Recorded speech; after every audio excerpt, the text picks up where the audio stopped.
Everyone, welcome back to my channel. आज की इस वीडियो में हम डिटेल में बात करेंगे पिक्चर फॉर्मेट टैब के अंदर मौजूद अल्ट टेक्स्ट, पोजीशन और रैप टेक्स्ट ऑप्शन के बारे में। दोस्तों, ये ऑप्शंस बहुत ज्यादा इंपॉर्टेंट है क्योंकि ये सिर्फ पिक्चर के साथ ही नहीं बल्कि shapes, icons, 3D models, smart art और चार्ट्स के अंदर भी बार बार यूज होते हैं। इसलिए अगर आप इन ऑप्शंस को अच्छी तरह समझ लेते हो तो आप माइक्रोसॉफ्ट वर्ड में डिफरेंट ऑब्जेक्ट को इजीली मैनेज और प्रोफेशनली डिजाइन कर सकते हो। इसी वजह से मैंने इन ऑप्शन को एक सेपरेट लेक्चर में स्टेप बाय स्टेप एक्सप्लेन किया है ताकि आपको हर ऑप्शन क्लियरली समझ आए और आप इन्हें कॉन्फिडेंटली हर जगह यूज कर सको। वीडियो में आगे बढ़ने से पहले अगर चैनल पर नए हो तो चैनल को सब्सक्राइब करें और बेल आइकन भी जरूर दबाएं ताकि आने वाले MS वर्ड के ट्यूटोरियल्स आपसे मिस न हो जाए। अब बढ़ते हैं आज के क्लास की तरफ। वेलकम बैक दोस्तों, यहाँ पर आप देख सकते हैं कि मैंने यहाँ पर एक इमेज को इंसर्ट किया और इसके बाद पिक्चर फॉर्मेट टैब पर क्लिक किया। दोस्तों, यहाँ पर आपको एक्सेसिबिलिटी ग्रुप में एक ऑप्शन नजर आ रहा है, अल्ट टेक्स्ट। दोस्तों, ये ऑप्शन तब यूज होता है जब आप अपनी डॉक्यूमेंट पर डिस्क्रिप्शन ऐड करना चाहते हैं। फॉर एग्जांपल, मैं इस इमेज पर डिस्क्रिप्शन लिखना चाहता हूँ तो मैंने सिंपली इस इमेज को सेलेक्ट किया और यहाँ से अल्ट टेक्स्ट ऑप्शन पर क्लिक किया। दोस्तों, जैसे ही मैंने इस पर क्लिक किया तो राइट साइड पर एक पैनल ओपन हो गई है। यहाँ पर आप पिक्चर का डिस्क्रिप्शन लिख सकते हैं। फॉर एग्जांपल, मैंने यहाँ पर क्लिक किया और एक सेंटेंस टाइप किया। तो दोस्तों, इस तरह आप अल्ट टेक्स्ट ऑप्शन का यूज कर सकते हैं और अपने पिक्चर का डिस्क्रिप्शन ऐड कर सकते हैं। अगर आप चाहते हो कि MS वर्ड ऑटोमेटिकली मेरी इमेज पर डिस्क्रिप्शन लिखे तो आप generate a description for me option का यूज कर सकते हैं। इसके बाद नेक्स्ट ऑप्शन आता है पोजीशन। दोस्तों, इस ऑप्शन की हेल्प से आप अपनी इमेज को डॉक्यूमेंट के अंदर डिफरेंट जगहों पर इजीली सेट कर सकते हो। यानी आप डिसाइड कर सकते हो कि इमेज पेज के किस हिस्से में शो हो जाए, जैसे टॉप, सेंटर या बॉटम। फॉर एग्जांपल, मैंने इस इमेज को सेलेक्ट किया और यहाँ से पोजीशन ऑप्शन पर क्लिक किया। जैसे ही मैंने इस पर क्लिक किया तो आप देख सकते हैं कि मेरे सामने डिफरेंट पोजीशन ऑप्शंस शो हो गए हैं। आप जिस भी ऑप्शन पर कर्सर ले जाते हैं तो आपको तुरंत उसका इफेक्ट यानी प्रीव्यू नजर आने लगता है, जिससे आप आसानी से देख सकते हो कि इमेज किस तरह एडजस्ट होगा।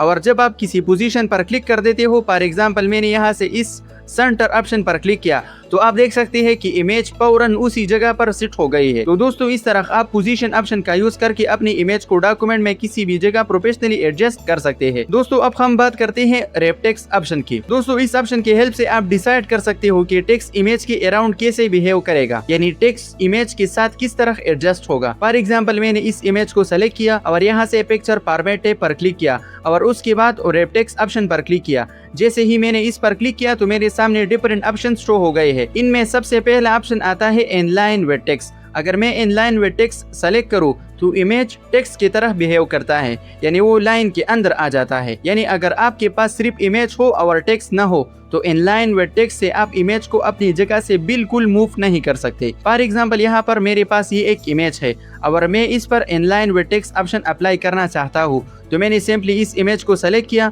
और यहाँ से रैप टेक्स्ट ऑप्शन पर क्लिक किया और इसके बाद इनलाइन विद टेक्स्ट ऑप्शन पर क्लिक किया। अब मैं चाहता हूँ कि इस इमेज को यहाँ से मूव करूँ तो मैंने सिंपली इस इमेज पर क्लिक किया और मूव करने की कोशिश की, लेकिन ये इमेज अपनी जगह पर फिक्स है, मूव नहीं होता। दोस्तों, अगर आपके पास इमेज के साथ टेक्स्ट भी हो तो आप इस इमेज को लाइन या वर्ड के साथ मूव कर सकते हो। फॉर एग्जाम्पल, यहाँ पर मैंने क्लिक किया और फार्मूला टाइप किया = रेंड और एंटर प्रेस किया।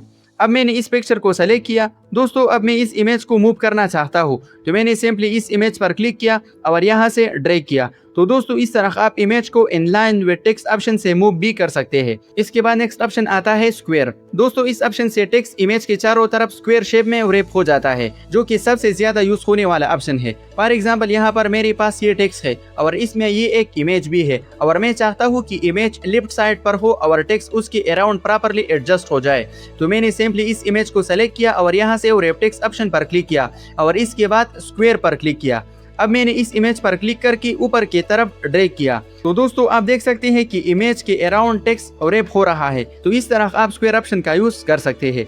इसके बाद नेक्स्ट ऑप्शन आता है टाइट और थ्रो। दोस्तों, ये दोनों ऑप्शन ऑलमोस्ट सेम ही काम करते हैं। इन ऑप्शन की हेल्प से टेक्स्ट इमेज के बिल्कुल क्लोज आ जाता है और इमेज की शेप के मुताबिक टेक्स्ट एडजस्ट होता है। फॉर एग्जांपल, यहाँ पर आप देख सकते हैं कि मेरे पास ये एक PNG इमेज है, मतलब इस पर बैकग्राउंड नहीं है। मैंने सिंपली इस इमेज को सेलेक्ट किया और यहाँ से टाइट ऑप्शन पर क्लिक किया। तो दोस्तों, आप देख सकते हैं कि स्क्वायर ऑप्शन में टेक्स्ट करीब नहीं था और टाइट और थ्रो में बिल्कुल करीब करीब फ्लो करता है, जिससे डिजाइन ज्यादा प्रोफेशनल लगता है। इसके बाद नेक्स्ट ऑप्शन आता है टॉप एंड बॉटम। दोस्तों इस ऑप्शन से टेक्स्ट सिर्फ इमेज के ऊपर और नीचे शो होता है और इमेज की साइड पर कोई टेक्स्ट नहीं होता।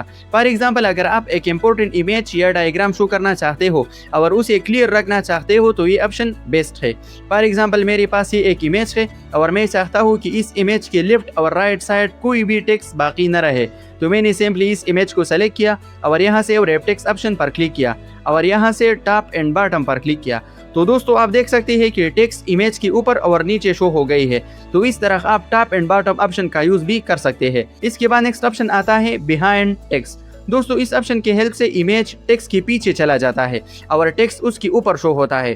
फॉर एग्जाम्पल, आप किसी डॉक्यूमेंट में वाटरमार्क लगाना चाहते हो, जैसे कोई पिक्चर या लोगो वगैरह, तो ये ऑप्शन यूज होता है। फॉर एग्जाम्पल, यहाँ पर मेरे पास ये टेक्स्ट है और ये एक इमेज है और मैं चाहता हूँ कि इस इमेज को टेक्स्ट के नीचे करूँ, तो मैंने सिंपली इस इमेज को सेलेक्ट किया और यहाँ से रैप टेक्स्ट ऑप्शन पर क्लिक किया और यहाँ से बिहाइंड टेक्स्ट पर क्लिक किया। तो दोस्तों आप देख सकते हैं कि इस तरह हम किसी भी टेक्स्ट के नीचे कोई भी पिक्चर लगा सकते हैं। इसके बाद नेक्स्ट ऑप्शन आता है इन फ्रंट ऑफ टेक्स्ट। दोस्तों इस ऑप्शन के हेल्प से इमेज टेक्स्ट के ऊपर आ जाता है और आप इसे फ्रीली कहीं भी मूव कर सकते हैं। फॉर एग्जांपल, मेरे पास ये एक इमेज है और ये इमेज टेक्स्ट के नीचे है। अब मैं चाहता हूँ कि इस इमेज को टेक्स्ट के ऊपर ले आऊँ, तो मैंने सिंपली इस इमेज को सेलेक्ट किया और यहाँ से पिक्चर फॉर्मेट टैब से रैप टेक्स्ट ऑप्शन पर क्लिक किया और इसके बाद यहाँ से in front of text option पर क्लिक किया। तो दोस्तों आप देख सकते हैं कि इमेज टेक्स्ट के ऊपर आ गई है। तो इस तरह आप इन ऑप्शन का यूज करके अपने पिक्चर को टेक्स्ट के ऊपर भी ला सकते हैं और नीचे भी। इसके बाद नेक्स्ट ऑप्शन आता है एडिट और ए पॉइंट। दोस्तों इस ऑप्शन से आप मैनुअली कंट्रोल कर सकते हो कि टेक्स्ट इमेज के अराउंड कैसे फ्लो करेगा। फॉर एग्जांपल, मैंने इस इमेज को सेलेक्ट किया और यहाँ से रैप टेक्स्ट ऑप्शन पर क्लिक किया और इसके बाद यहाँ नीचे एडिट और ए पॉइंट ऑप्शन पर क्लिक किया। तो दोस्तों आप देख सकते हैं कि पिक्चर के एजेस पर पॉइंट शो हो गए हैं। आप जब भी किसी भी पॉइंट पर क्लिक करके ड्रैग करते हैं तो टेक्स्ट का पाथ चेंज हो जाता है। फॉर एग्जांपल, मैंने इस पॉइंट पर क्लिक किया और ड्रैग किया, तो दोस्तों आप देख सकते हैं कि इमेज के अराउंड स्पेस ऐड हो रहा है। तो इस तरह आप इन ऑप्शन का यूज भी कर सकते हैं और अपनी इमेज के अराउंड स्पेस ऐड कर सकते हैं। इसके बाद नेक्स्ट ऑप्शन आता है मूव विद टेक्स्ट। दोस्तों अगर ये ऑप्शन एनेबल है तो जब आप टेक्स्ट को ऊपर नीचे करते हैं तो इमेज भी उसके साथ मूव होता है। फॉर एग्जांपल, यहाँ पर आप देख सकते हैं कि मेरे पास ये टेक्स्ट है और ये एक इमेज है। अब मैंने इस इमेज पर क्लिक किया और यहाँ से रैप टेक्स्ट ऑप्शन पर क्लिक किया और यहाँ से मूव विद टेक्स्ट ऑप्शन पर क्लिक किया। तो दोस्तों अब जब आप टेक्स्ट को नीचे की तरफ शिफ्ट करते हैं तो इमेज भी टेक्स्ट के साथ नीचे शिफ्ट होता है। तो आइए एक एग्जांपल से समझते हैं। मैंने सिंपली यहाँ पर क्लिक किया और एंटर बटन प्रेस किया। तो दोस्तों आप देख सकते हैं कि टेक्स्ट इमेज के साथ मूव हो जाता है। तो इस तरह आप मूव विद टेक्स्ट ऑप्शन का यूज कर सकते हैं। इसके बाद नेक्स्ट ऑप्शन आता है फिक्स पोजीशन ऑन पेज। दोस्तों अगर आप fix position on page select करते हो तो इमेज अपनी जगह पर फिक्स हो जाता है और टेक्स्ट मूव होने के बावजूद इमेज सेम पोजीशन पर ही रहता है। फॉर एग्जांपल, यहाँ पर मैंने इस इमेज पर क्लिक किया और यहाँ से रैप टेक्स्ट ऑप्शन पर क्लिक किया और नीचे fix position on page option पर क्लिक किया और इसके बाद यहाँ पर क्लिक किया। तो दोस्तों अब जब भी मैं एंटर बटन प्रेस करता हूँ तो इमेज अपनी जगह पर फिक्स रहता है और टेक्स्ट मूव हो जाता है। तो इस तरह आप इन ऑप्शन का यूज कर सकते हैं। इसके बाद नेक्स्ट ऑप्शन आता है डिफॉल्ट लेआउट। दोस्तों जब आप इमेज इंसर्ट करते हो तो वो बाय डिफॉल्ट यानी पहले से ही इनलाइन विद टेक्स्ट होता है, मतलब अपनी जगह से मूव नहीं होता। अब मैं चाहता हूँ कि जब मैं एमएस वर्ड में कोई भी पिक्चर इंसर्ट करूँ तो वो by default inline with text के बजाय स्क्वायर ऑप्शन सेलेक्ट हो। तो इसके लिए मैंने सिंपली इस इमेज को सेलेक्ट किया और यहाँ से पिक्चर फॉर्मेट टैब पर क्लिक किया और इसके बाद यहाँ से रैप टेक्स्ट पर क्लिक किया और यहाँ से स्क्वायर पर क्लिक किया। अब मैं इस स्क्वायर ऑप्शन को बाय डिफॉल्ट करना चाहता हूँ, तो मैंने सिंपली इस इमेज को सेलेक्ट किया और यहाँ से रैप टेक्स्ट ऑप्शन पर क्लिक किया और इसके बाद यहाँ से सीटेस डिफॉल्ट लेआउट ऑप्शन पर क्लिक किया। अब जब भी मैं कोई भी पिक्चर इंसर्ट करूंगा तो बाय डिफॉल्ट स्क्वायर में होगा। तो दोस्तों इस तरह आप किसी भी रैप टेक्स्ट के ऑप्शन को बाय डिफॉल्ट लगा सकते हैं। अगर वीडियो पसंद आई हो तो लाइक करें और अपने दोस्तों के साथ शेयर करें और चैनल को सब्सक्राइब नहीं किया है तो सब्सक्राइब करें और बेल आइकन भी जरूर दबाएं ताकि ऐसे ही इंफॉर्मेटिव वीडियोस आप तक रेगुलरली पहुंचती रहे। Thank you so much for watching this video.